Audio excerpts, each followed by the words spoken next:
آج کل آپ بار بار اور بار بار اور بار بار سن رہے ہوں گے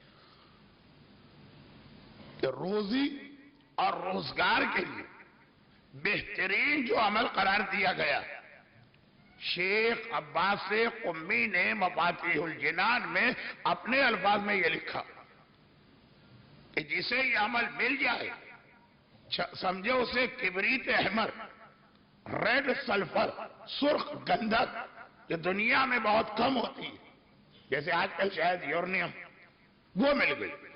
یہ اتنا اہم عمل، نماز جعفر طیار، اب آپ نے سن لیا، واقعات بھی سنے کہ اس سے لوگوں کو فائدہ کتنا۔ اب آپ دوڑ نہیں پڑیں گے نماز پڑھنے کے لیے، کیونکہ آپ کو پتہ ہی نہیں نماز کیسے پڑھی جاتی۔ آپ پہلا سوال عمل بتانے والے سے پوچھیں گے کہ بھئی آپ نے اتنی فضیلت بتا دی نماز جعفر طیار کی، خود جعفر طیار ہی کی فضیلت اتنی زیادہ ہے کہ اگر ادھر گیا تو یہ پورا عشرہ جعفر طیار اور ان کے خاندان کے حوالے سے ہو جائے گا۔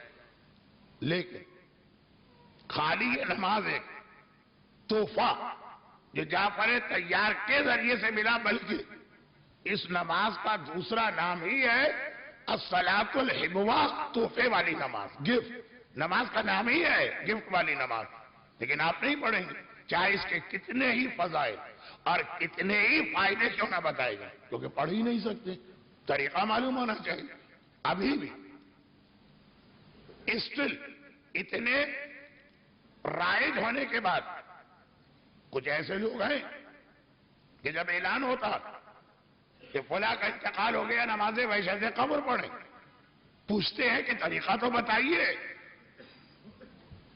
تقریباً 70-80% مومنین کو طریقہ معلوم ہو چکا ہے، لیکن پھر بھی جنہیں نہیں معلوم وہ نماز پڑھنے دوڑیں گے نہیں۔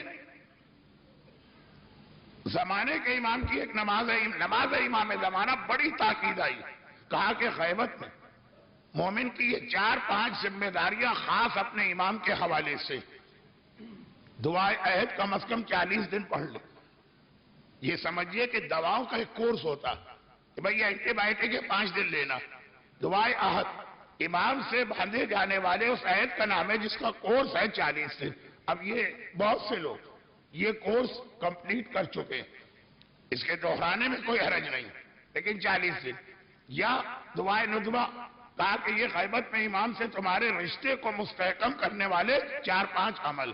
یا ماہ رمضان میں دعائے افتتاح، یا روزانہ کم از کم 1 مرتبہ دعائے سلامتی ہے امام زمانہ، اور ان میں ایک ہے کہ ہر شب جمعہ دعائے نماز امام زمانہ۔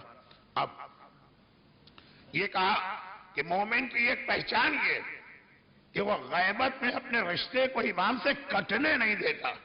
یہ جملے کا ایک مفہوم بھی ہے، انگریزی کا ایک محاورہ ہے، out of sight out of mind. Urdu میں آنکھ اوجھل پہاڑ اوجھل، جو چیز سامنے سے ہٹ جائے آدمی آہستہ آہستہ اسے بھولنے لگتا۔ یہ اس عزاداری اور صفِ عزا کا ایک اعجاز یہ بھی ہے کہ ہم کوئی چیز بھولنے نہیں پاتے ہیں۔ کیسے بھولیں؟ یہ عزاداری، حسین کی قربانی، اسلام کی ہر چیز ہر وقت ہمیں یاد دلاتی ہے۔ بہت یہ دونوں جملے آج کی رات کے موضوع کے تحت ہے، امام زمانہ بھی اور عزاداری بھی، کیونکہ سید سجاد کی سیرت میں یہ 2 چیزیں اتنی اہم ہیں۔ یہ آج اس تمہید کے بعد انہی کو لے کے آگے بڑھنا ہے۔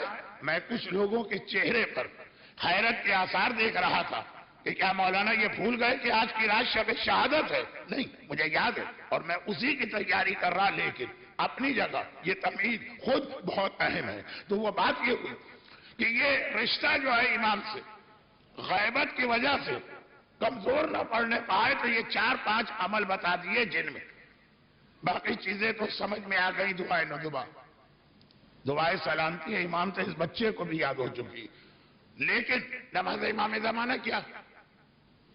ہر نیا آدمی پوچھے گا۔ تو یہ جو ایک مزاج ہے، ایک طریقہ ہے، بالکل ٹھیک، یہ طریقہ ہم ہر جگہ چلاتے ہیں سوائے اس فریضے کے جو کل کی مجلس کے آخر میں آیا، امر بالمعروف نہی عن المنکر۔